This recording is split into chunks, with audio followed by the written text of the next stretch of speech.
Multi-21, c'est... Yeah, Multi-21.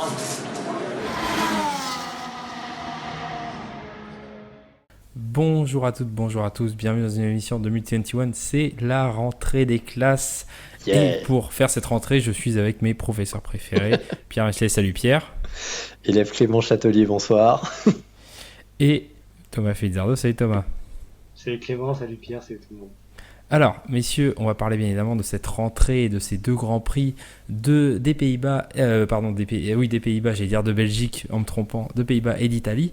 Je vous propose de commencer par ce Grand Prix d'Italie pour de multiples raisons. La première du lot étant que, ça y est, Charles Leclerc devient un multiple vainqueur à Monza pour la Scuderia, le 6e de l'histoire, quand même, avec Barrichello, Regazzoni, Hill, Ascari et surtout Schumacher, qui est le seul à 5 victoires à Monza pour Ferrari. Et surtout, on a vu des avancées au championnat, non seulement du côté des perfos McLaren, mais surtout des perfos Ferrari. Vous l'évoquiez ce week-end, je vais vous laisser en parler. Je vais te laisser commencer Thomas, parce que quand même c'est une victoire de Charles Leclerc à Monza, donc je te laisse la parole. Mais on a vu des choses extrêmement encourageantes pour la Scuderia ce week-end. Bon, je note juste avant quand même pour la blague que ça te fait bizarre de pas reprendre après l'été à Spa. Moi aussi, oui. je suis de ce camp-là, partir en vacances après Spa, c'est bizarre. Surtout après l'édition de Zandvoort qu'on a eu, on en reparlera, mais c'est pas m'a manqué. Hein. Exactement. Oui, bah effectivement, une victoire Ferrari, ça faisait quand même quelques années qu'il n'y en avait pas eu. En tout cas à Monza. La dernière, c'était, comme tu l'as dit, Charles Leclerc en 2019. C'est une victoire qui fait du bien quand même parce que Ferrari c'était plus que perdu après Monaco. Donc on note quand même que Leclerc a gagné Monaco et Monza, donc on va dire les deux courses à domicile. Je pense que pour Ferrari et Leclerc, quoi qu'il arrive, la saison elle est quand même à peu près réussie. Je pense que si t'en rajoutes une troisième, genre à Las Vegas ou un truc très marketing, là c'est le pompon. Mais effectivement, là c'était l'essentiel les deux là. Mais effectivement, voilà, il y a enfin la malédiction de Monaco qui a été vaincue. On complète avec Monza pour Leclerc, c'est très très bien. Je crois que les tifosi, la course, c'était pas forcément la course la plus palpitante de l'année, parce que bon, il y a eu un peu de suspense à la fin, mais finalement, on a vite vu que ça allait tenir. Avec la dégradation des pneus pour Leclerc. Mais voilà, je pense que la victoire a fait plaisir à tout le monde. C'était une belle victoire. Même Fred Vasseur a dit qu'il allait s'en coller une petite pour fêter ça. Alors bon, je pense qu'elle était attendue. Mais oui, on sortait d'une dizaine de grands prix au bas mot avec une complète disette, puisqu'on rappelle que Sainz a gagné en Australie et troisième course. Leclerc la huitième course à Monaco, et derrière il n'y a pas eu des masses de performances fulgurantes. Il n'y a eu que 2 podiums de Leclerc. Chez Sainz il y a dû en avoir un seul je crois, qui devait être en Autriche. C'était vraiment pas reluisant, surtout que dans le même temps on a vu tous les autres. Alors Red Bull a à peu près continué devant, surtout chez Verstappen, même si là ça a été plus compliqué, on va en reparler. Mercedes est largement repassé devant, avec une voiture qui était nulle part en première partie de saison. Le momentum des courses avant la pause, c'est pour Mercedes, ça c'est clair. Complètement. Mais dans le même temps, il y avait McLaren qui s'y était remis. Il manquait une petite étincelle à McLaren, et ça s'est débloqué en Hongrie, puis aux Pays-Bas. On va en parler aussi, je pense. Mais voilà, on sent que Ferrari traînait un peu la patte, alors qu'en début de saison, c'est eux qui avaient un petit peu devant. Et là, le fait d'avoir réinversé la vapeur avec cette victoire, qui était aussi une victoire d'équipe. Pour le coup, et surtout moi, j'ai souvent dit que Sainz n'était pas vraiment un team player et qu'il était un peu perso. Là, il est resté sur sa stratégie, il a ralenti les McLaren autant que possible. D'ailleurs, c'était pas du tout honteux, c'était pas ce qu'on avait pu voir il y a quelques années avec, je pensais à Raikkonen à Shanghai en 2018, qui reste très longtemps en piste pour ralentir les Mercedes de façon honteuse. Là, au moins, on n'a pas demandé ça à Sainz, c'était fair play, c'était beau, il a fait perdre juste ce qu'il fallait. Et au final, c'est peut-être les quelques secondes qui ont permis à Leclerc de s'assurer la victoire. Donc ça reste une victoire d'équipe. Il y avait aussi ce jeu de dire, il y avait une Ferrari devant, une Ferrari derrière, donc on pouvait couvrir diverses stratégies, parce que on a vu aussi Mercedes tenter des trucs sur la stratégie, on en a vu certains allonger les relais, d'autres les raccourcir, etc.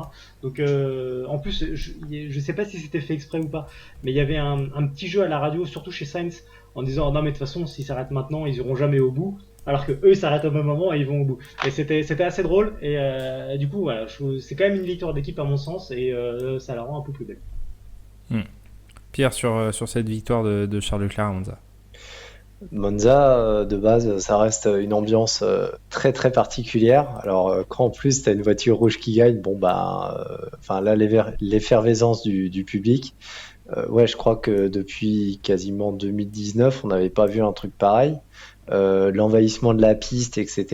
Bah, il y a quasiment qu'à Monza en fait que tu vois ça. C'est là où tu vois quand même la ferveur, la passion.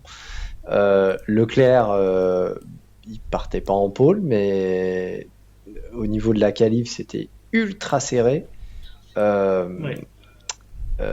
Très très bonne stratégie. On leur a souvent tapé dessus au niveau de Ferrari, mais depuis quelques grands prix, euh, apparemment les changements opérés par Fred Vasseur, bah, ça commence un petit peu à porter ses fruits. On avait déjà eu un petit avant-goût à Zandvoort sur un circuit où normalement c'était pas tout à fait pour Ferrari. Il y a quand même eu un podium au bout, donc podium un petit peu inespéré.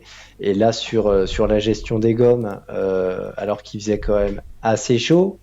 Bah en fait, là où tout le monde n'a pas suivi les recommandations de Pirelli, où il y avait de très fortes dégradations avec deux arrêts, Pirelli ne prévoyait qu'un seul arrêt. Bah, c'est celui qui a fait un seul arrêt qui a gagné la course C'est ça. Ce qu'il faut dire aussi, alors tu l'as dit, la qualif était hyper serrée parce qu'on avait les deux McLaren, les deux Mercedes et les deux Ferrari en moins de 2 en moins de dixièmes. 2 dixièmes. Ouais. Donc c'était quand même assez incroyable à Monza, alors que derrière les Red Bull étaient à 7 dixièmes, voire C'est en ça. plus. Et surtout, il y avait un nouveau revêtement à Oui. Monza. Il y a deux trois vibreurs qui ont changé et surtout la piste a été resurfacée. Et apparemment, elle était très abrasive, ce qui fait que la dégradation pour tout le monde était plus élevée qu'attendu.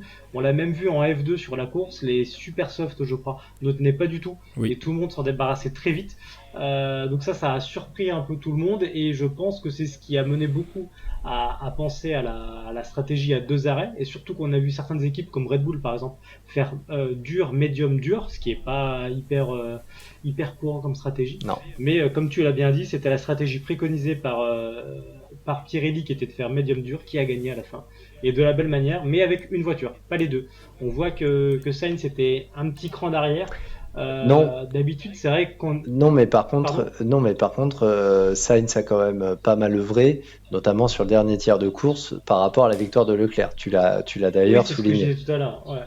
Ouais, le seul truc, c'est que d'habitude, on avait l'habitude de voir justement Sainz un peu meilleur sur la gestion des gommes, et Leclerc est un peu plus à la peine avec un pilotage plus agressif, et là, ça a été le contraire. Leclerc a été vraiment doux avec ses pneus, et il a exploité la force de la Ferrari, c'est ce qui ressort depuis quelques courses. La Ferrari a des problèmes en qualif, parce qu'elle n'arrive pas à faire monter les pneus en température, Mais par contre, elle et garde bien le les gommes. contre-coup de ça, elle les garde mieux en course. Et effectivement, c'est ce qui les a sauvés à Zandvoort parce que à chaque fois, le rythme de course était largement supérieur à ce qu'ils attendaient et au rythme de qualif. Parce que si on regarde là, les qualifs, elles sont passables chez Ferrari, elles sont pas médiocres, surtout avec seulement un dixième de retard sur la pole. Mais Leclerc et Sainz font 4 et 5 en Italie. Aux Pays-Bas, ils font, j'ai envie de dire, seulement 6e pour Leclerc. Mm. Et Sainz, bon, c'est même plus catastrophique que ça, il faisait 11e. Alors qu'à la fin, ils finissent mieux tous les deux. Mais voilà, on voit que la Ferrari est devenue vraiment une voiture pour la course, pour le Ouais. dimanche, ce qui manque un petit peu aux autres. Et ça leur réussit plutôt bien, quoi. Alors, Alors, ça, c'est le problème un petit peu, c'est que si t'as pas tout déjà dès le samedi, tu vois, si tu pars 6e, c'est trop loin. Là, ils partaient t'as- 4e, c'était la petite il y a, différence Après, il y a- il y après, a- il y a- il y a quand même un truc à prendre en compte, c'est sur Zandvoort et Monza, la Ferrari performe bien aussi par rapport aux conditions climatiques. Tu l'as dit, ils ont toujours ce problème pour mettre les pneus en température. Il y a quand même quelques courses qui vont arriver où on peut avoir des températures beaucoup plus fraîches et où là, ça peut leur jouer des tours en qualif, mais aussi en course. Bah pour l'instant, je sais pas parce que l'Azerbaïdjan ça reste une période où il fait relativement doux. Singapour ça reste des températures compliquées avec beaucoup de chaleur et de l'humidité. Et même ensuite, tu vois, les États-Unis, Mexique, Sao Paulo, Las Alors, Vegas. Alors Las Vegas ça va être le compliqué. Mexique, Mais après mais Qatar, Abu Dhabi, ça va Mexique, être des températures Mexique et assez hautes. Sao Paulo, je suis d'accord avec toi. Austin, attention, c'est pas garanti, c'est pas garanti à la période où on y va qu'il fasse entre 30 et 40 degrés non plus. Non, il fera peut-être pas aussi chaud, mais je pense que ça va pas être aussi froid. Enfin, Las Vegas l'année dernière, je rappelle qu'on avait des températures en dessous de Oui, 5 oui, degrés oui, oui, non, quasiment tout le non, week-end, oui, c'était oui, oui, oui. catastrophique. Là, ça va aller. Cota, il fait au moins 25 degrés, quoi, je pense. Après là, ce qui aide beaucoup Ferrari sur ces courses-là, c'est que avant la trêve, tu l'as dit Thomas, Ferrari était un peu en retrait, les 3 autres se battaient pour la victoire. Là, on a vu quand même sur ce week-end-là, et déjà un petit peu sur le précédent, qu'en réalité, Mercedes et Red Bull sont assez en retrait. Donc finalement, c'est déjà une bataille à 4 pour aller scorer des points, et pas une bataille à 6 ou à 8 sur ces courses-là. Donc pour l'instant, tant que ça leur profite, autant qu'ils continuent à scorer gros. Tu as dit, sur les 2 prochaines courses, ça peut encore le faire. Maintenant, on l'a vu depuis le début de la saison, à chaque évolution qu'une des 4 écuries ramène, la voiture semble bien réagir la plupart du temps, puisqu'on va parler des évolutions Red Bull après, bien évidemment, mais sur les autres écuries, tu retrouves des momentum de temps en temps. Donc effectivement, vas-y. Mercedes, j'ai l'impression que des fois c'est du one shot, dans le C'est sens ça. où à un moment ils sont nulle part et d'un coup ils se réveillent et ils sont très loin le vendredi et le dimanche ils gagnent. Ouais, mais leur one shot, Belgique. leur one shot, il a quand même duré 5 courses de suite avant la trêve, tu vois. Ouais, je suis d'accord, il y a eu un momentum à ce moment-là, comme tu l'as dit. Et là, tu vois, on a l'impression qu'il a manqué finalement pas tant que ça, Non. parce que Hamilton a été très dur avec lui-même sur les qualifs. Russell avait Il a été pendant quasiment une bonne partie de la course dans le rythme de Sainz. Hein. Ouais, et Russell avait un rythme qui était pas mauvais. Il y a eu l'erreur au départ où il touche par 2 fois Piastri, et donc il casse son aileron, il doit rentrer le changer, mais il avait un rythme qui était vraiment pas mauvais, je trouve. Tu vois, on a l'impression à chaque fois qu'ils manquent pas beaucoup et qu'ils se mettent dans des situations difficiles.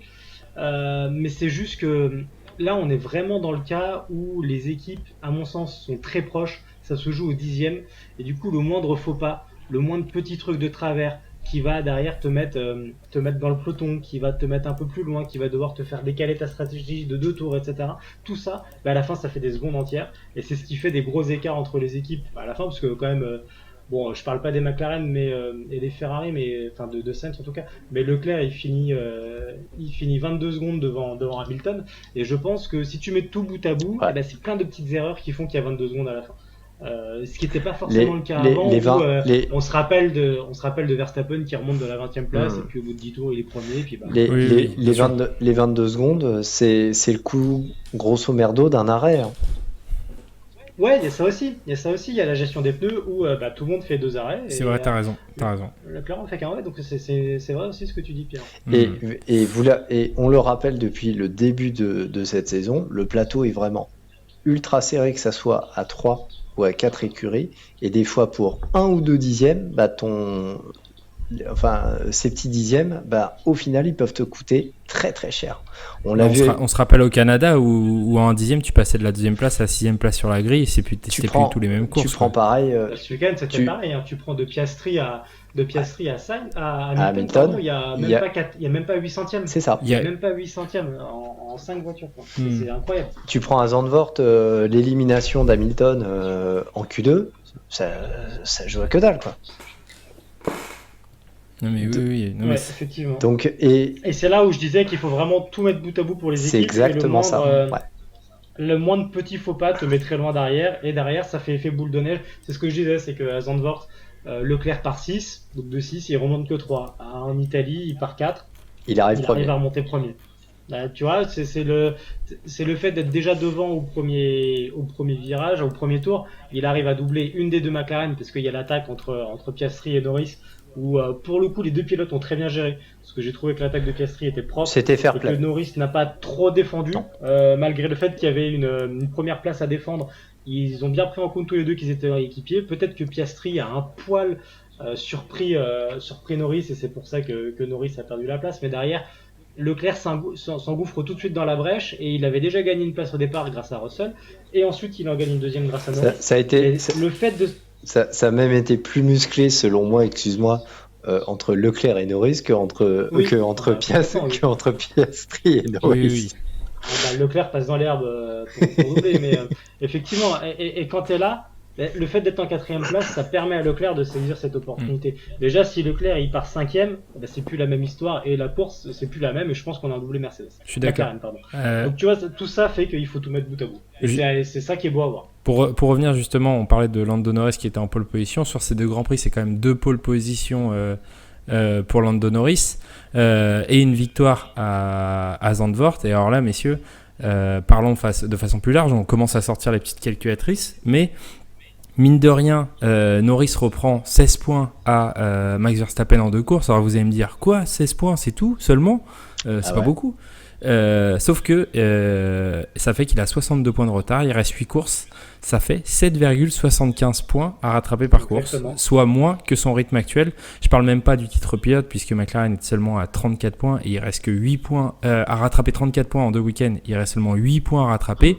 On en reparlera après parce qu'on va un peu parler de Pérez, mais je reviens sur Norris. Messieurs, de façon plus large, je vais vous laisser évoquer la victoire à Zandvoort et aborder cette question. Est-ce que ça y est, c'est l'heure des consignes?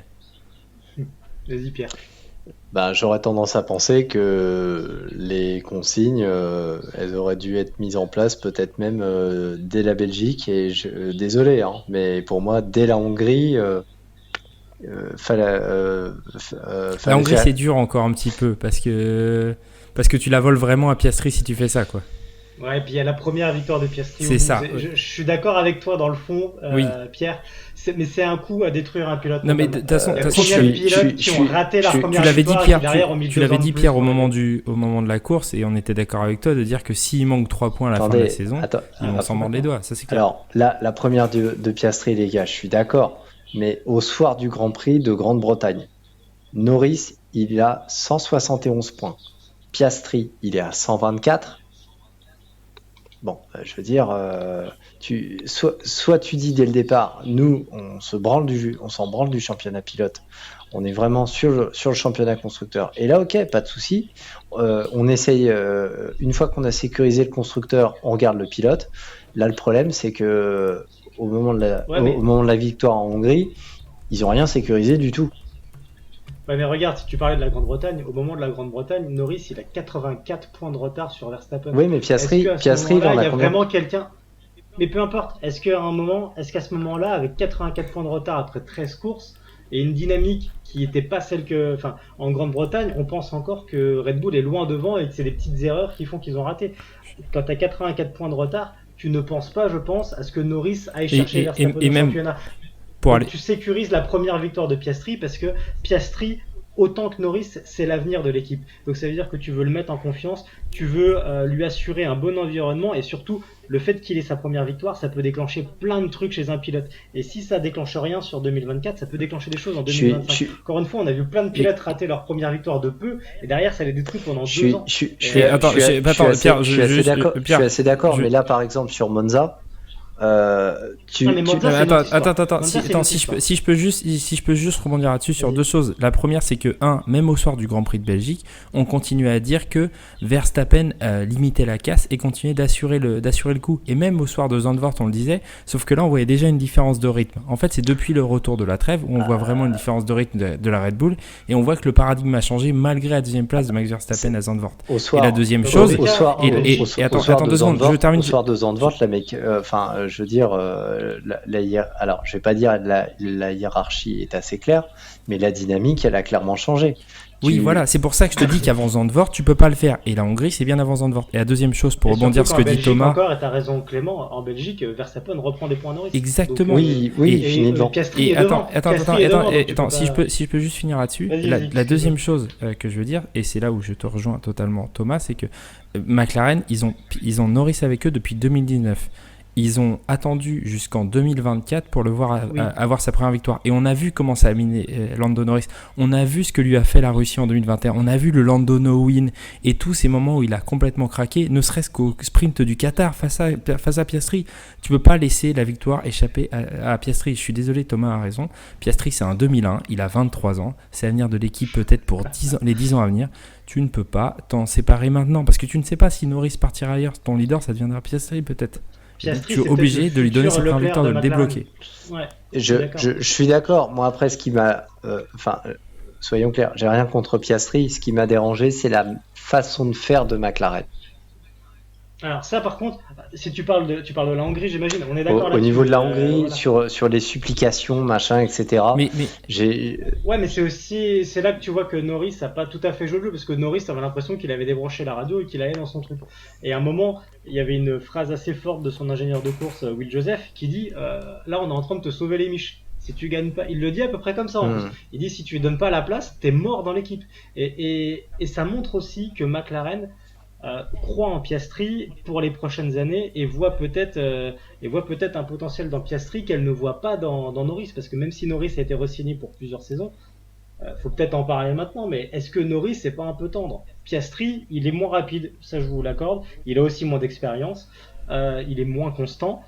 Après, Norris en 2020 n'était pas forcément plus complet. C'est ce que j'allais dire, faut regarder sur sa saison ouais. sophomore aussi. Norris sur sa saison Ouais. sophomore, c'est encore très tendre quoi.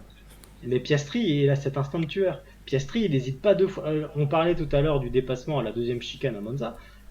Je suis pas sûr que dans l'autre sens, Norris l'aurait fait. Et surtout sur ton coéquipier qui joue le titre. Tu le fais sur ton coéquipier qui joue le titre dans le premier tour quoi.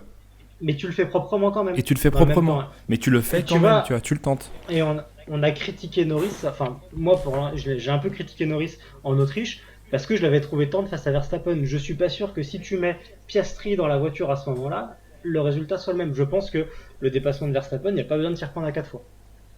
Et donc à la fin, il n'y a pas l'accrochage. Et ça, je pense que McLaren l'a peut-être compris ou le perçoit.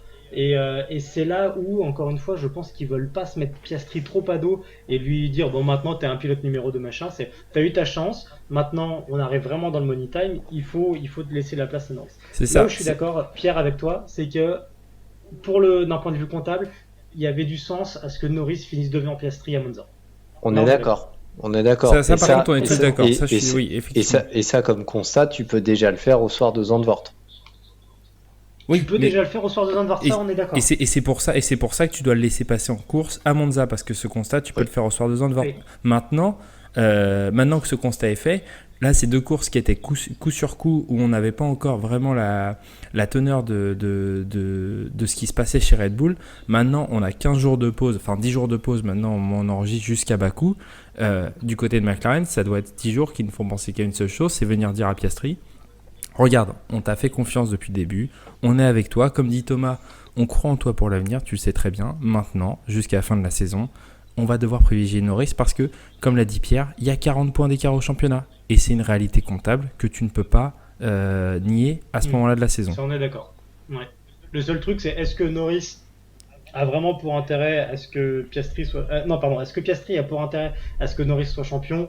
Je pense que là, ça peut être plus compliqué. Le fait d'être à côté d'un potentiel numéro 1 sur la voiture l'année prochaine, je pense que Piastri aimerait l'éviter. Maintenant, il va sans doute se plier au... Maintenant, il est sophomore, hein. Il peut pas non plus faire tout ce qu'il veut. Ouais, mais je veux dire, peu importe le pilote, quand t'as le champion du monde à côté de toi, à part quand t'es Hamilton Alonso, c'est très compliqué de trouver ça. Oui, mais là, Hamilton Alonso, le rookie, était en réalité un pur produit de la maison, lorsque l'autre était un double champion du monde star qui arrivait là. Là, le pur produit de la maison, c'est le premier de l'équipe pour l'instant en termes comptables, et c'est celui qui a depuis le plus longtemps. Donc tu peux pas faire autrement. C'était Piastri, tu viens de l'extérieur, tu peux pas faire autrement.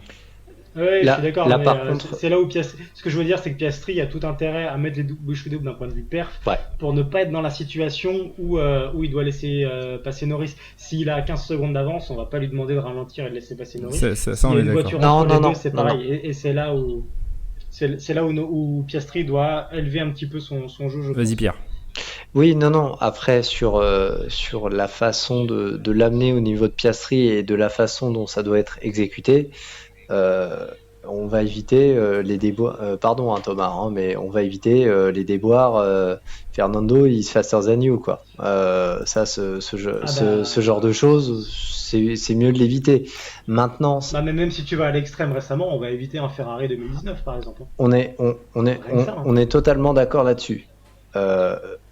Comment dire, maintenant, ce qu'il faut voir, Piastri, je pense, il est encore capable d'élever un petit peu son niveau de jeu, mais Norris doit suivre derrière. Là, clairement, en Italie, Piastri, une fois qu'il est devant Norris, il trace, honnêtement, et Norris derrière bouffe de la gomme, mais il n'a jamais vraiment été dans le rythme de Piastri.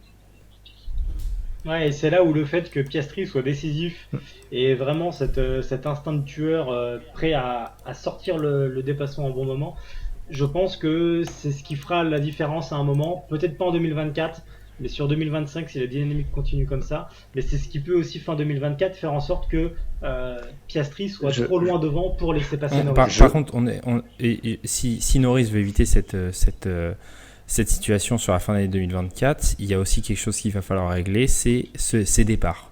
Parce qu'on l'a vu en Italie, on l'a surtout vu à Zandvoort, c'est quand même criant une fois, son incapacité moi, le départ à être clutch au moment du départ. En Italie, je trouvais qu'il était pas mal, il passe au premier virage en tête. Ouais, mais c'est la fin du premier tour. Non, mais, oui, voilà, c'est non, ça. Mais ok, c'est après qu'il se fait surprendre. Mais à Zandvoort, il perd la tête au premier virage. Donc, non, je suis d'accord avec ça, Pierre, mais tu vois, ça fait c'est la 5e pole de Norris en course. Je parle pas des sprints, mais les sprints c'est la même chose. À chaque fois, effectivement, d'habitude il perd la tête au premier virage, là il la perd au 3e virage. Je pense qu'il n'y a pas non plus de quoi sauter au plafond. Non, bien sûr. Non, bien sûr. Mais souvenez-vous. Il a quand même 100% d'échecs au premier tour quand il est en pole. Ouais, mais souvenez-vous, alors effectivement, quand il est en pole, il peut doubler personne. Souvenez-vous, c'était aussi arrivé à Hamilton il y a quelques années.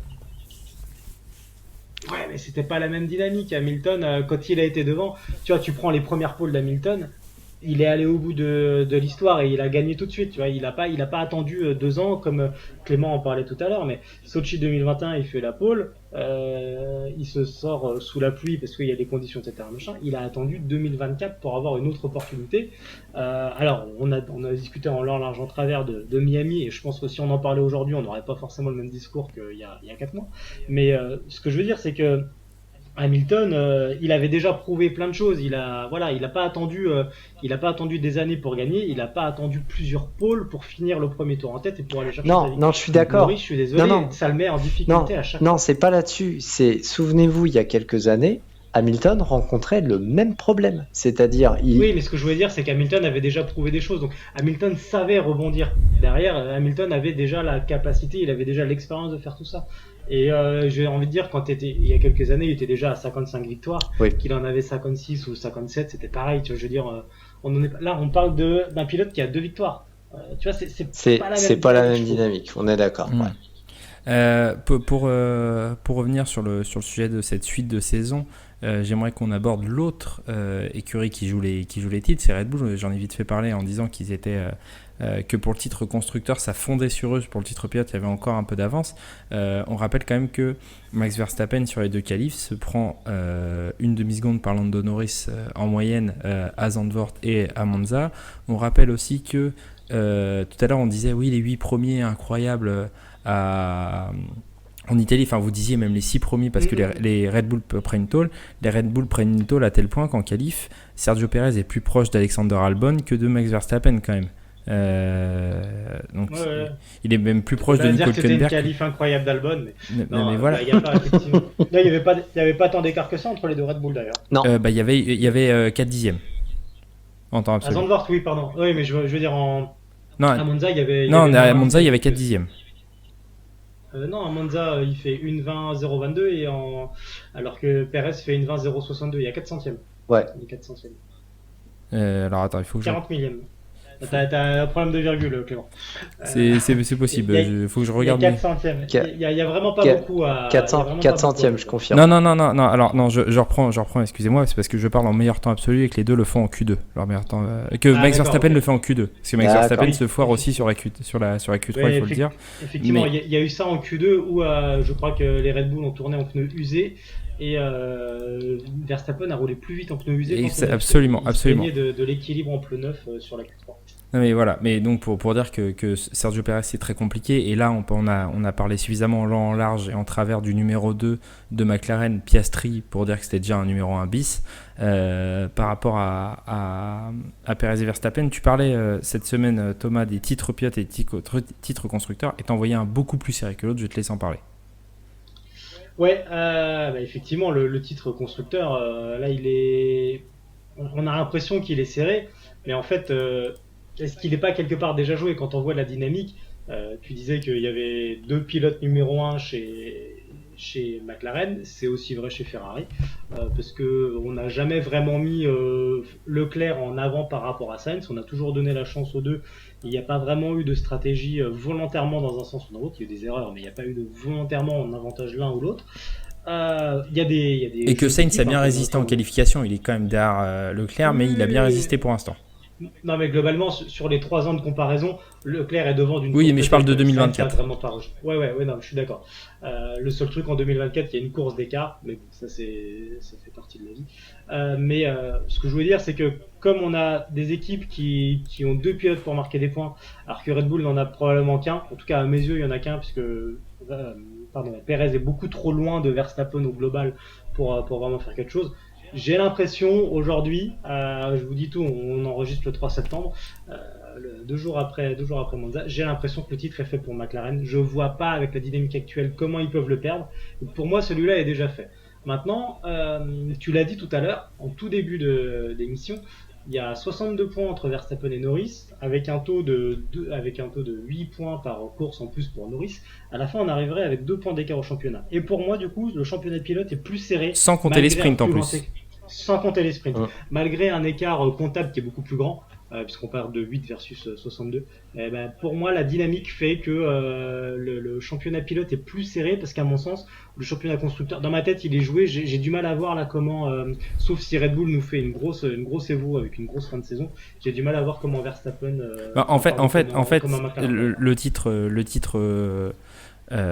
titre constructeur, ce qu'il faut regarder, c'est que si jusqu'à la fin de la saison, là on a 8 points d'écart entre les deux équipes. Si Max Verstappen gagne toutes les courses jusqu'à la fin de la saison, allez, soyons fous, il faudrait que le Sergio Perez fasse au moins top 5 à chaque course pour assurer le titre. Top 5 à chaque course, tu vois. Et tu l'as dit, on n'a pas parlé des Mercedes, on n'a pas parlé des Ferrari, en plus des McLaren. Et donc ça paraît quand même très très compliqué. Et là, c'est dans une situation où Max Verstappen gagne toutes les courses. Oui, ce qui est pour l'instant est loin d'être gagné. C'est loin d'être gagné.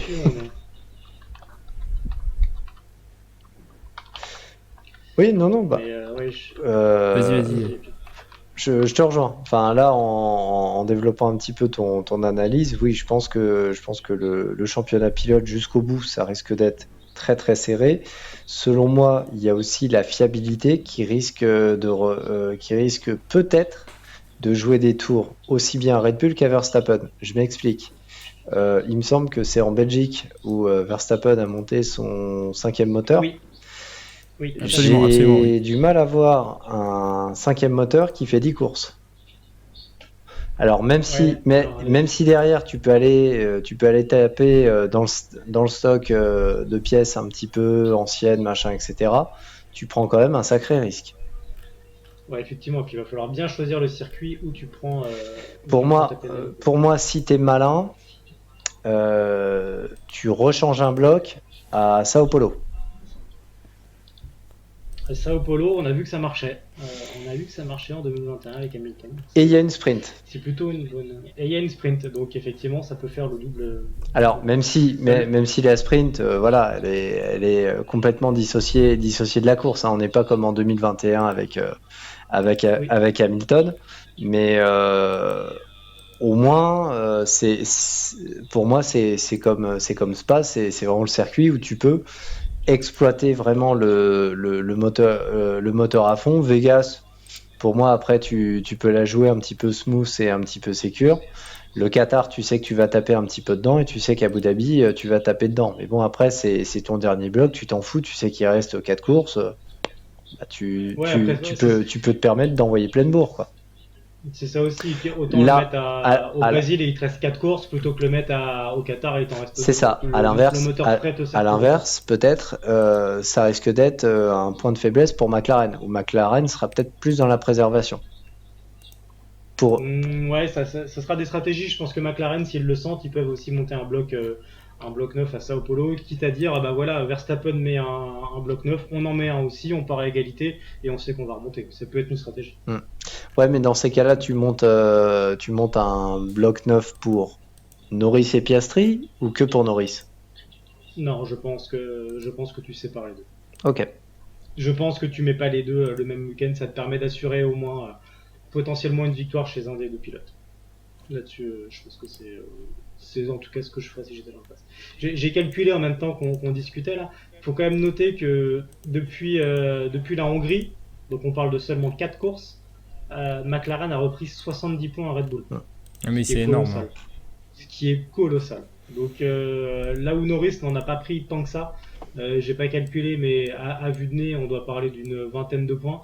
Donc le rythme est beaucoup plus faible, hein, ce qui montre que surtout, ce qui montre que Perez est beaucoup plus loin par rapport à Piastri qui assure, et aussi le fait que quand Verstappen a des difficultés, il y a eu une grosse période où c'était pas toujours le même qui était devant. Ça, on en a déjà parlé, mais c'était une fois les Ferrari, une fois les McLaren, une fois les Mercedes. Et donc, c'est ce qui fait que Verstappen a toujours ce fond de roulement là où ça lui permet d'avoir pas mal d'avance. Mais je pense que c'est vraiment la bataille à suivre sur la fin d'année. Surtout que on n'est pas à l'abri à un moment d'avoir une autre bataille roue contre roue entre les deux. Et autant pour un titre constructeur, tout le monde s'en fout, on est d'accord. Mais pour un titre pilote, je pense que ça va batailler ardemment. Et ça peut être intéressant à suivre sur les 8 Grands Prix qui nous restent.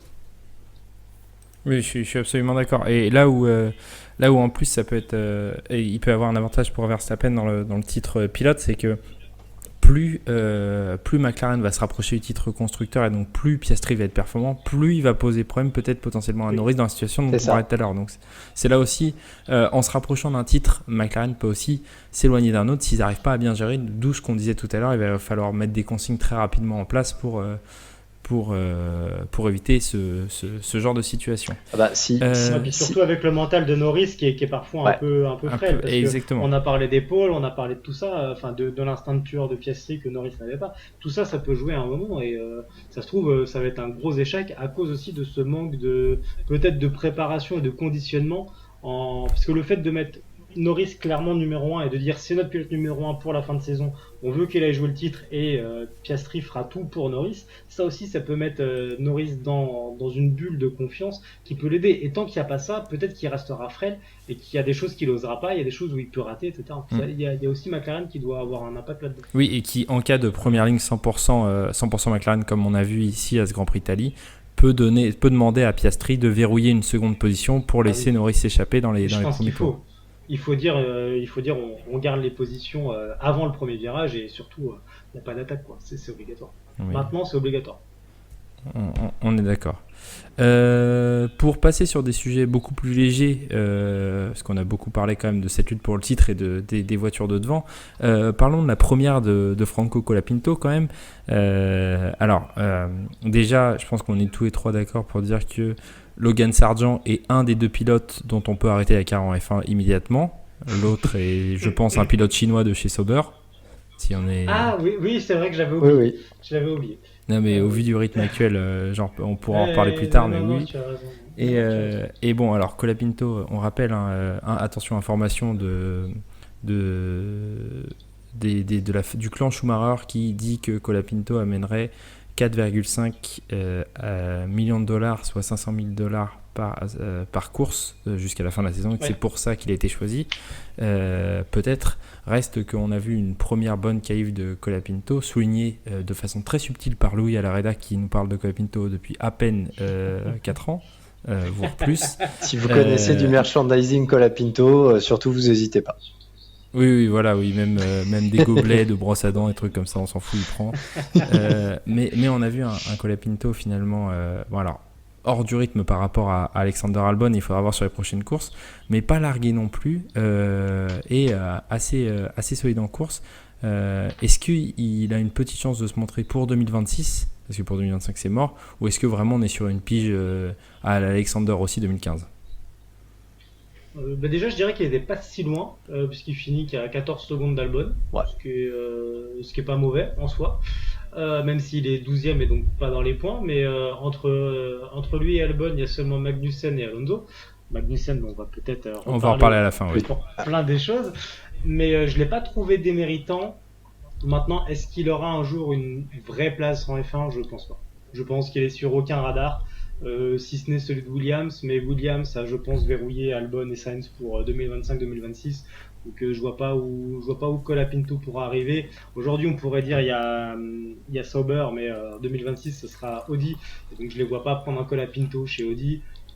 Chez Haas, je pense que Berman et Ocon sont aussi verrouillés, donc dans toutes ces équipes je les vois pas. Il ira jamais chez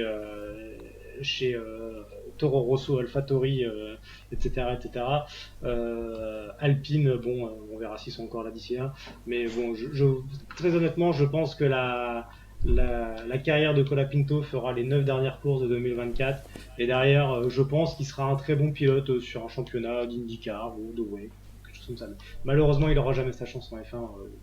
Finalement, il a plus su que d'autres pilotes comme Drugovich et Pourchaire pour l'instant. Ah bah complètement, hein. Très Non, bien. mais complètement. Mais ça sera intéressant de Mais, voir son rythme sur 9 courses et voir en fait la différence de rythme entre lui et Logan Sargent, puisque Je pense en effet qu'il faut attendre un petit peu avant de se prononcer.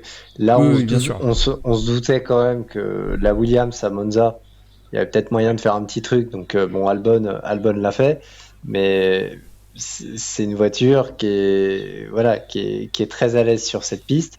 Maintenant, quand la voiture va être un petit peu moins performante, est-ce qu'il va être aussi brillant que Sargent? Faut voir. Je pense que l'Azerbaïdjan, même si c'est pas forcément un circuit simple, ça va être quand même un circuit qui ira bien à la Williams. Donc je pense que Colapinto peut encore faire une chose. Il le connaît déjà, l'Azerbaïdjan ou pas? Il y a Il a déjà couru dessus? Je pense que oui, il y a roulé en F2. En F2? Oui. Il y a roulé en F2. Mais là où je trouve Par contre, il y a ça... Singapour après. Exactement. Et Singapour, ça va être très compliqué parce que il n'y a pas que le circuit, il n'y a pas que est-ce que la voiture va bien. Non, t'as tout le côté du décalage. Il y a les conditions. T'as le décalage et t'as les conditions. T'as les conditions, t'as un des circuits les plus chauds de l'année avec le niveau d'hygrométrie le plus dur, la course la plus longue. C'est les pires conditions physiques pour les pilotes et c'est le cas depuis 2008 et ça change pas, on est en 2024, ça fait un paquet d'éditions. Donc je pense que ça va être le vrai test pour Colapinto et très honnêtement, j'ai tendance à être sévère avec les pilotes, mais très honnêtement, je pense qu'on lui en voudra pas de rater. De faire un mauvais week-end à Singapour. Non. Et d'ailleurs, je dis n'importe quoi parce qu'il a pas couru à Bakou. J'ai dit il a pas couru ? Non, j'ai dit n'importe quoi. La F2 n'y était pas l'année dernière ? La F2 y était en début de saison. Il ne fait que la toute fin de saison à F2 l'année dernière. Et puisqu'il courait en F3 l'année dernière. Ah oui, oui, effectivement, tu as raison. Après, je pense que James Boyce, le contrat qu'il a dû passer avec Colapinto, c'est grosso modo, tu te démerdes comme tu veux, mais t'évites de péter la bagnole à chaque Grand Prix, quoi. Je pense qu'il y a de ça, ouais. Voilà, oui, je pense que le rapport, tu vois, les 500 000 que tu apportes ne doivent pas partir dans la réparation. Ouais. C'est exactement ça. Je pense que la sortie de piste de Sargent en essai à Zandvoort, ça sert de prétexte, mais on savait que de toute façon, il dégageait à la fin de saison. Là, c'est juste un prétexte pour mettre une fin anticipée. Le cas échéant, prendre un pilote payant qui peut d'une certaine façon payer la facture par rapport à tout ce qu'il y a eu à réparer. Et là où je trouve ça intelligent de l'amener à Monza, c'est que pour le coup, c'est un circuit qu'il a fait en F3. Donc ça lui permettait d'avoir une course sur un circuit où tu l'as dit, Pierre, la Williams est déjà très à l'aise, que lui connaît, avant d'enchaîner sur des courses qui vont être beaucoup plus dures. Ouais, exactement, moins physique aussi pour vraiment s'habituer à la F1, plutôt que de laisser Sargent faire le double header et de le remplacer après. Là, venir couper en plein milieu, ça lui permet aussi d'avoir cette première course d'adaptation parce qu'effectivement, tu l'as dit, Pierre, on fera le bilan à la fin des chronos. On va pas juger sur une course les chronos de Franco Colapinto, mais par contre on aura 9 courses pour nous dire si c'était une bonne idée ou non de remplacer Logan Sargent avant la fin de saison. De toute façon, j'ai tendance à dire que au pire c'est pareil. Et est-ce que... Oui, au pire ça changera rien à sa carrière. Le seul point d'interrogation, c'est Nick De Vries. On rappelle la super course de Nick De Vries, c'était quoi, 2021 2022 2022. Ah oui, où il remplace Albon opéré de la ce qui lui permet d'avoir un volant en 2023.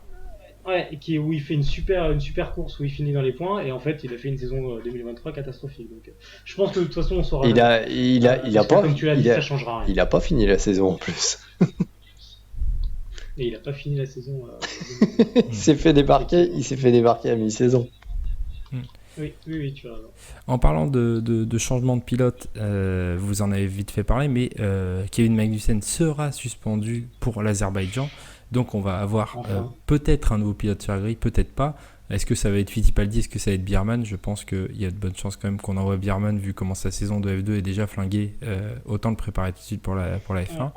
Le seul doute, c'est Ferrari n'était pas sûr de libérer Biermann parce que Berman était aussi censé être pilote de réserve pour Ferrari au cas où il arrive quelque chose à un des deux pilotes, et je pense que bon, il y a que ça qui les ferait changer d'avis, je pense. Bah après, tu mets Bierman et Fittipaldi sur le circuit au pire, parce que Fittipaldi devait être pour la dernière course d'IndyCar dans 15 jours, mais vu la saison d'IndyCar de Fittipaldi, je pense que bon, on peut lui sacrifier ça, et puis si jamais t'en as pas besoin, bah tu le gardes comme pilote d'essai, tu mets Bierman, et si jamais t'as un pilote Ferrari qui est malade, tu mets Bierman dans la Ferrari, et puis tu mets Fittipaldi dans la race, et puis voilà, c'est réglé. Ouais, ça va négocier comme ça, je pense. Oui. Bon, il y a des chances qu'on voit Berman comme il fait.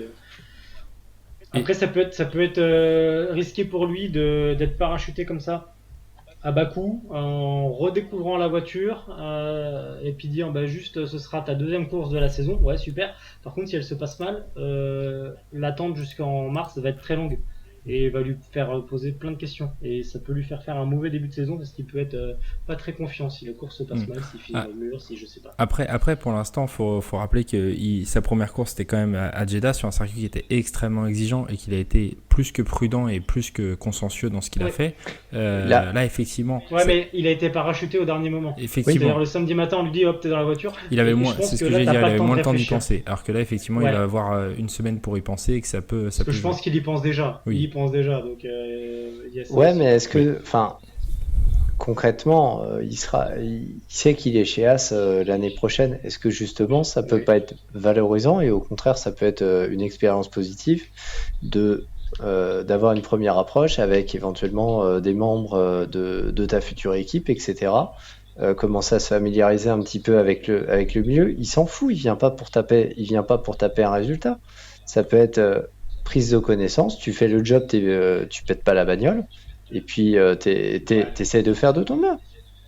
Mais s'il a une demi-seconde ou 6 dixièmes de Hülkenberg en qualif, il va y avoir tout l'hiver à dire mais pourquoi est-ce que Berman dans la voiture il est nul quoi. Bah après s'il a 6 dixièmes d'Hülkenberg, j'ai envie de te dire, c'est déjà ce que fait Kevin Magnussen. Donc encore une fois, est-ce que c'est grave? On parle d'une voiture qu'il a jamais conduite.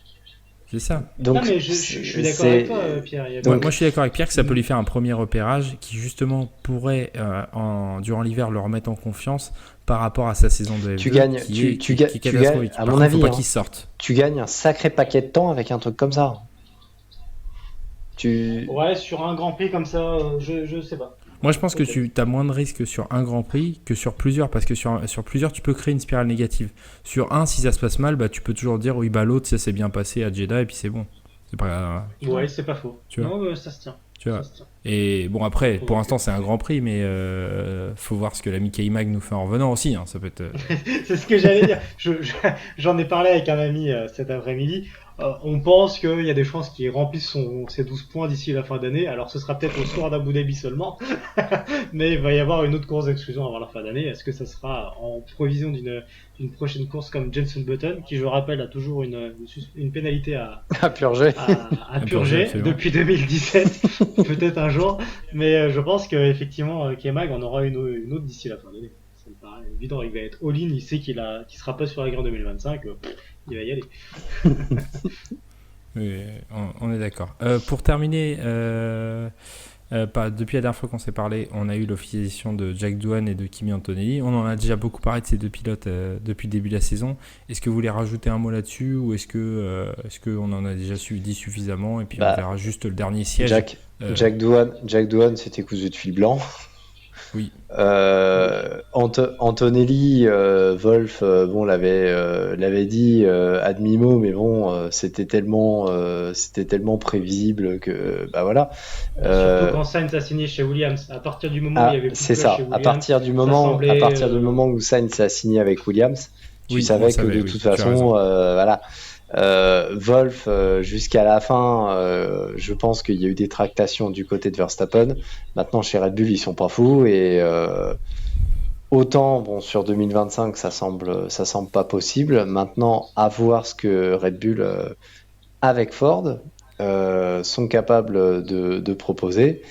ça peut permettre à Toto de continuer, de continuer à courtiser Verstappen, peut-être pour une arrivée en 2027. On rappelle que Ah bah, de toute façon, il a dit que déjà 2026, il faisait la chasse, hein. Il l'a dit on, ouvertement. Oui, oui, et Il a oui. dit 2025, je me suis assis dessus, mais 2026, la chasse est alors, ouverte. et par contre au niveau des contrats de pilote, enfin Russell je sais pas, mais pour Antonelli je crois que c'est 1 an avec option. Oui, c'est ça. Alors, Russell avait signé 2 ans, mais l'année dernière, donc il avait 2024 et 2025. 25, Ouais, Son oui. contrat expire fin 2025. Donc, en théorie, pour 2026, il est pour l'instant pas chez Mercedes. Et oui, comme tu l'as dit, je pense qu'Antonelli, c'est 1 an plus voilà. option. Et je pense que, enfin, pour avoir parcouru un petit peu les réseaux avec ce qui s'est passé en EL1 quand il crache la bagnole et tout, euh, alors ça fait chier parce que voilà, ça fait du matos. Quand tu vois la tête de Russell, tu comprends que bon, lui, ça l'a pas fait triper que sa bagnole elle soit explosée façon puzzle. Mais Non, mais tu vois, j'aurais été Russell, j'aurais pas été mécontent. Parce que ouais, ça va te donner un avantage psychologique dès le début de saison sur le Oui. jeune. ouais aussi, ouais Oui. aussi. Mais alors. Quelles ont été les consignes? Est-ce qu'on a demandé à Antonelli vraiment de se familiariser ou d'envoyer du lourd dès le début? Je sais pas. Alors, par contre, le tour, il a envoyé du lourd, hein. Ça, c'est clair qu'il a. Et qu'est-ce qu'on lui a dit, j'en sais rien. Mais après, il y a une relation qui est un peu bizarre entre Antonelli et Wolf, Oui, principalement, où on a l'impression que tout est pardonné, c'est le meilleur, etc. Et on veut déjà en faire le futur Ouais, Verstappen. Parce qu'on rappelle qu'il a à il peine a à peine 18 ans. 18 ans. on rappelle que Toto Wolff est encore traumatisé d'avoir laissé passer Max Verstappen il y a des années. Hein. Exactement. Mais Il l'a toujours cherché. Hein. voilà, là il plante la caisse au bout d'un tour et demi et on dit oh non c'est génial, il allait super vite, il aurait fait la pole dès les EL1, il aurait fait la pole. Et donc ouais il y a ça qui est un petit peu bizarre. Je pense que là ça le fait rire Toto quand ça va arriver à toutes les courses l'année prochaine. Ça va vraiment le faire rire, surtout quand il verra qu'il n'a pas la possibilité que son poulain aille chercher le record de précocité de Verstappen sur la victoire. Et qu'au niveau budget Tout cap, ça. ça risque de coincer parce que des réparations, ça Clairement. coûte Bah, cher. surtout quand t'as un Hamilton qui pour le coup casse pas grand chose. Non. Hamilton là-dessus c'est un des pilotes qui casse le moins, donc si t'as un pilote qui la fout dedans à chaque course ça va mal se passer. Et comme l'a dit Clément, là il a peut-être déjà un petit ascendant Ouais. psychologique en disant bah voilà, si tu veux être à mon niveau, faut que tu charbonnes, faut que tu te craches dans les mains et la limite elle est pas loin. Et tu sais déjà ce que ça fait, parce que t'as pris 45 G.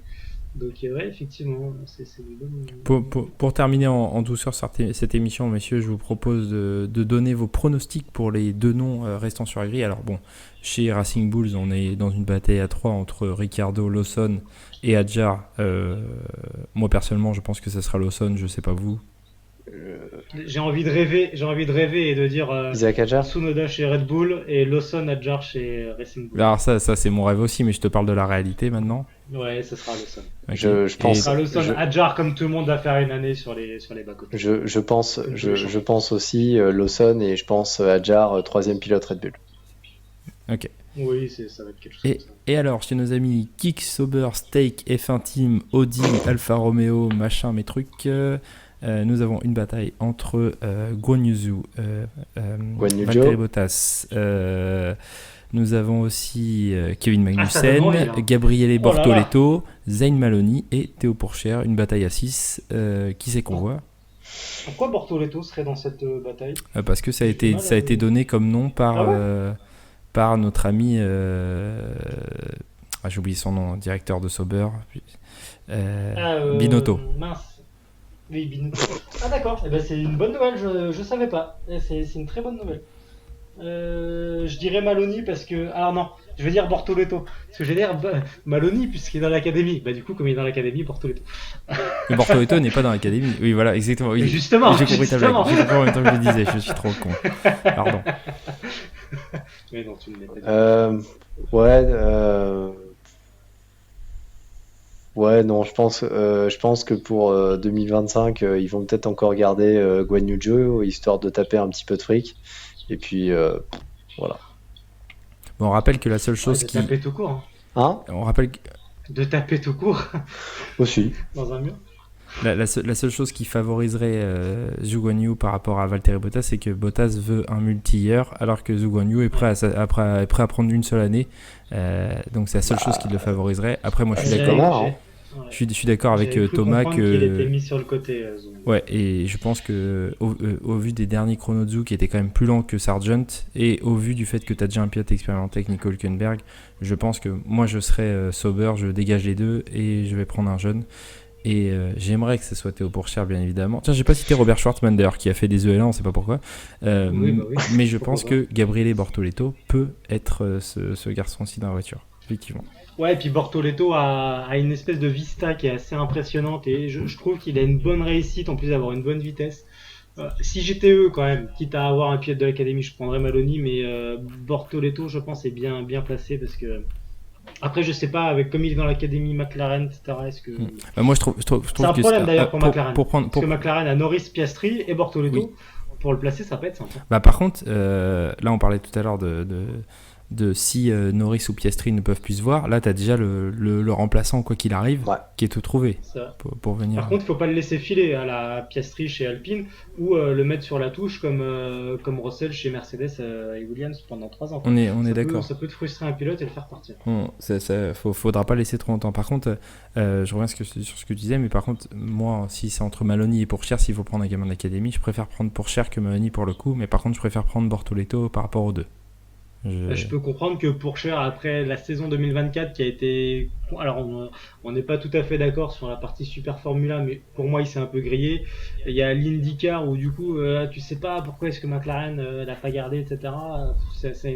Il est dans une dynamique un peu bizarre, Pourchaire. Et est-ce que c'est le pilote que tu as envie de prendre par rapport à ça? Je sais pas. Ouais, mais je pense qu'il faut pas trop oublier son talent par rapport à un Maloney qui profite beaucoup de ce qu'est la F2 cette année, c'est-à-dire un grand bazar. C'est vrai aussi. Mais qui est pas forcément. Je l'ai trouvé assez étonnant, Maloney. Ouais, mais tu vois, je le mettrais pas dans les 5 pilotes les plus tranchants que j'ai vus cette saison en F2. Malgré. Non, je suis d'accord. Après, il est aussi là, il arrive aussi à saisir les opportunités. Ça, c'est vrai. Ouais. Mais c'est vrai que Bortoleto a peut-être un peu tout. Il a la vitesse, il a la vista, il a le. Ouais, peut-être, je sais pas. Bon, du coup, on a tous dit quasiment Lawson et. Tout ça pour avoir Magnussen, de toute façon. Et voilà, et puis là, ça sera Magnussen ou Valtteri Bottas ou Zhou Guanyu, on n'a plus rien à faire, de toute façon. Voilà. Mais ça sera intéressant quand même. C'est vrai, la vraie dernière place est excitante à avoir puisque la place de chez Racing Bulls, elle joue à la maison. Ah bah là, oui, et puis de toute façon, je te confirme, hein, la vraie dernière place dans l'écurie qui a la dernière place, au moins. Oui, c'est vrai, tu as raison. La dernière place, on rappelle que Kick Sauber n'a toujours pas marqué un seul point. Donc ça commence à faire beaucoup. Et sur un malentendu. Bull, on connaît. Ouais, alors sur un malentendu, ils vont mettre les deux dans le mur. Et chez Racing Bull, on connaît l'amour entre Helmut Parko et les pilotes français. Donc, ouais, oui, non. Je pense que malheureusement, et d'ailleurs, un pilote que j'ai pas signalé pour Kick Sauber, mais on n'est plus à ça près, mais Daniel Ricciardo. Oh la vache. Mais je l'ai pas vu venir. Ah, grosse cote là. Vrai. Ah ouais, mais je l'ai pas vu venir, mais ça se tient. Parce que en vrai, si t'es dans une équipe qui, je pense, s'appellera toujours Kick Sauber Stake l'année prochaine. Tu prends deux vieux. Non, mais c'est surtout une équipe un peu, comment dire. T'es obligé d'avoir un pilote beau pour les photos. Ouais, c'est ça. T'es basé sur l'image, t'es basé sur le fun, le machin. Tu peux pas prendre un mec barbant. Donc tu prends Ricciardo. Et c'est une très bonne idée. C'est une très bonne idée. Ouais. C'est une très très bonne idée. Mathieu Binotto, si tu nous écoutes. Par contre, attention à la gestion. Ça va être plus compliqué que Verstappen et Leclerc. Que Vettel et Leclerc. Mais bon, voilà. Ça sera bien. Bon, après, Ricardo Hülkenberg, un petit duo de jeunes de 36 et 38 ans. Là. Après, magnifique. Ouais. Moi, je pense que la gestion Hülkenberg, Hülkenberg-Ricardo, à mon avis, c'est plus cool. Hein. Bah, c'est pas, à mon avis, c'est pas plus cool. Sous-estimer les deux caractères de cochon, c'est pas plus je cool. Je pense que c'est beaucoup plus cool le duo actuel. Ouais, enfin. Ouais. Ah bah oui. Ouais, enfin, les duos actuels, ils sont potes. Enfin, ça se passe bien. Chez As, il redoutait un petit peu Hülkenberg-Magnussen, et puis bah finalement, ça s'est pas trop mal passé. Hein. Non, mais chez As, enfin, Hülkenberg-Magnussen, il y a eu un événement une fois, il y a eu une phrase. Oui, c'est tout, oui. Les deux avaient oublié même, et en fait, à part les journalistes et les fans, tout le monde s'en foutait. Et je pense que Magnussen a plus de mal avec Romain Grosjean qu'avec Nico Hülkenberg. Oui, c'est clair. Voilà. Je pense aussi. Enfin voilà, messieurs, sur ces petits mots, nous On terminons a dit des cette belles émission. Ah ouais. La prochaine fois qu'on se reverra, ça sera pour 2 circuits urbains et pas des moindres. L'Azerbaïdjan et Singapour, 2 courses beaucoup plus excitantes que Monaco. Si on enlève la victoire de Charles Leclerc, tu ne diras pas le contraire, Thomas. Je ne dis rien. Voilà, tu peux enlever tes yeux d'amour. Nous, on va se retrouver pour le vrai Monaco de jour et le vrai Monaco de nuit. Voilà, j'ai essayé de les appeler comme ça Oh là là. désormais. C'est le duo. J'aime bien que le duo soit ensemble. Vraiment, ça peut switcher le championnat, je trouve. C'est un. Et si on avait 2 victoires de Perez, non, je déconne. Ah bah et puis, c'est vrai que c'est 2 urbains. C'est vrai que c'est 2 urbains. C'est le King of the Street, on le rappelle. Qui a gagné l'année dernière à l'Azerbaïdjan? Voilà. Bien sûr. C'est monsieur Checo Pérez. Et qui a gagné en 2022? Non, c'est pas lui en 2022. 2022, si, je crois que c'est lui aussi. Hein, et il avait un doublé là-dessus. Non, Ah non, Azerbaïdjan 2022, c'est Non. Verstappen. Mais non, il fait Monaco 2022, pardon. C'est vrai que c'est Oui, pour et- ça le King of the Street, c'est qu'il fait il gagne Monaco, en- Singapour et l'année Non. dernière il fait Il a- Il gagne en Jeddah. 2021. Il a gagné en 2021. C'est ça, Ouais, c'est c'est ça, oui, c'est ça. C'est qu'il fait. C'est le King of the Street. Hein, on l'a vu Et, cette année. C'est- et pour Singapour, par contre, il avait gagné en 2022. C'est ça, absolument. C'est ça, C'est le exactement. boss de la rue, comme disent nos amis québécois. Enfin bon, le boss de la rue, la dernière fois à Monaco, il était loin, hein, le boss de la rue. Hein. Oui, bah c'est. Ouais, les Verstappen aussi.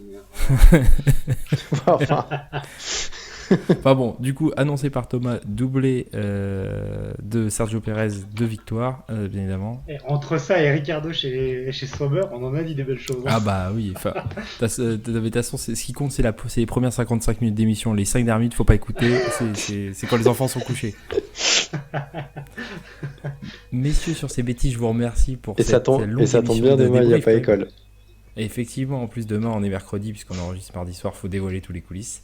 On se dit à dans 15 jours pour débriefer ces 2 magnifiques Grands Prix. Portez-vous bien et à bientôt pour des nouvelles aventures sur Mute 21. Salut!